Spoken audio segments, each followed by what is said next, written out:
சென்னையில் தொடர் செயின் பறிப்பு. அதிகாலையில் கொள்ளையன் என்கவுண்டர் செய்யப்பட்டதாக சென்னை காவல் ஆணையர் அருண் பேட்டி. கருப்பு பேட்ஜ் அணிந்த ரேஷன் கடை பணியாளர்கள் தனித்துறை ஊதியம் உள்ளிட்ட பல்வேறு கோரிக்கைகளை வலியுறுத்தி கவன ஈர்ப்பு போராட்டம். கோடையில் 22,000 மெகாவாட் தேவை.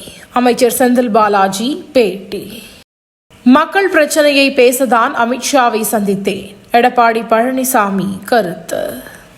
அரசு ஊழியர்களுக்கு மார்ச் மாத ஊதியம் ஏப்ரல் 2ஆம் தேதி வழங்கப்படும். தமிழக அரசு அறிவிப்பு.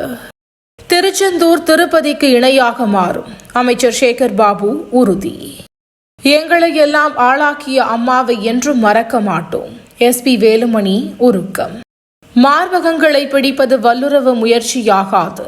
போக்சோ வழக்கில் அலகாபாத் உயர்நீதிமன்ற தீர்ப்புக்கு உச்சநீதிமன்றம் இடைக்கால தடை. மக்களவை ஜனநாயகமற்ற முறையில் நடத்தப்படுகிறது. ராகுல் காந்தி குற்றச்சாட்டு. திபெத்தில் நிலநடுக்கம் ரிக்டரில் 4.1 பதிவு. பாகிஸ்தான் ரயில் கடத்தல். பயங்கரவாதிகளுக்கு உதவிய 4 பேர் கைது. தென்கொரியாவில் காட்டுத்தீ 16 பேர் பலி, 19 பேர் காயம். காசாவை விட்டு ஹமாஸ் வெளியேற வேண்டும். நூற்றுக்கணக்கான பாலஸ்தீன மக்கள் வீதிகளில் போராட்டம். தமிழகத்தில் 5 நாட்களுக்கு இயல்பை விட 2 முதல் 3 டிகிரி செல்சியஸ் அதிகமாக இருக்கக்கூடும். வானிலை மையம் எச்சரிக்கை. இன்றைய IPL போட்டி. ஹைதராபாத் லக்னோ அணிகள் மோதல்.